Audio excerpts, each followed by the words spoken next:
Hi, I'm Sue Ronenkamp, also known as Sage Sue, back for another Age Thrive video. Age Thrive is all about aging well and owning our aging in positive, empowering, and meaningful ways. I've been doing this series on best practices the past few months. I want to continue on with this with another best practice. This one was sparked by kind of an interesting thing. Was running into a piece of nature outside that kind of brought back something from my past I thought was worth talking about. I was out for a walk over a week ago and I saw this image at a nearby park. It was a group of ducks all in swimming down with their heads all in the water, but all in circles, big groups, small groups like this. The first time I was over there, I stopped, I noticed it. Then I went back the next day with a friend and we stopped and watched for quite a while. Other people were stopping along the trail and was like, what are they doing? It was so interesting. It was just on one side of the lake. Again, big groups like this one, but also some smaller groups. So, you know what? We've got AI now. We've got Google now. So I just came home and I said, why do ducks do this? And this is what I found out. Northern ducks especially often swim in tight circles, sometimes in groups, to create a current or a vortex in the water. This action agitates the water and brings food sources like algae, aquatic plants, and small invertebrates up from the bottom to the surface, and it makes them easier to filter and eat. As food sources become scarcer with the onset of colder weather, this cooperative feeding strategy becomes more common. And I thought, you know what? Joining forces can be a benefit to us too, especially as the winter of life approaches. And we're in that time of year where we're in fall and the winter months, so it brings it to mind. This also took me back to something I first discovered, over several decades ago. This came from a book by Stephen Covey called The 7 Habits of Highly Successful People, probably one that a lot of us know from those years back in the 80s and early 90s. But he talked about this shift from independence to interdependence being one we make along the maturity continuum, so something that is advancing us forward.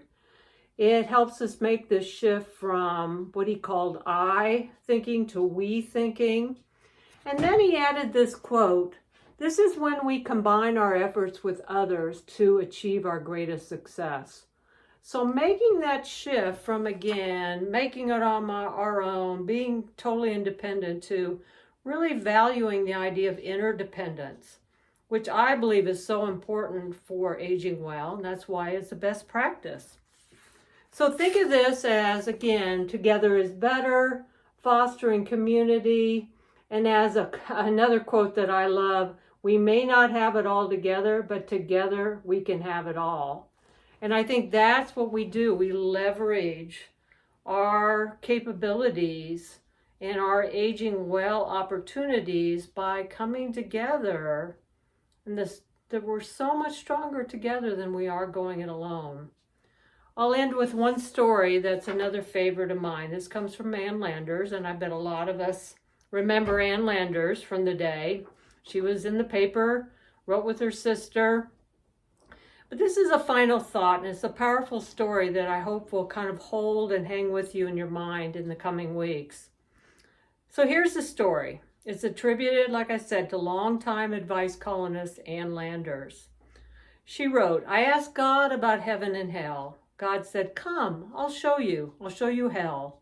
We entered a room where a group of people sat around a huge pot of stew. Everyone was famished, desperate, and starving. Each held a spoon that reached the pot, but each spoon had a handle so much longer than their arms that it couldn't be used to get the stew back to their mouths. The suffering was terrible. Now God said, 'Come, I'll show you heaven.' Then we entered another room that looked identical to the first one, the pot of stew. Similar group of people, the same long-handled spoon. But in this room, everyone was happy and well-nourished. I don't understand, I said. Why are they happy here when they were miserable in the other room? Yet everything looks the same. God smiled. Ah, it's simple. Here they have learned to feed, and I add, support each other. So it's that interconnectedness coming together, and you may hear the siren in the background, but maybe it's a siren call for us to listen to and think about the ways that we can connect up with others in this time of life. So best practice number 3. Here comes there it goes, the fire truck. Together is better. And remember, for a practice to be worthwhile, we have to practice it. See what you can do in the coming weeks. And remember, we're all here to thrive with age. Have a great week, and we'll see you the next time. Take care. Bye.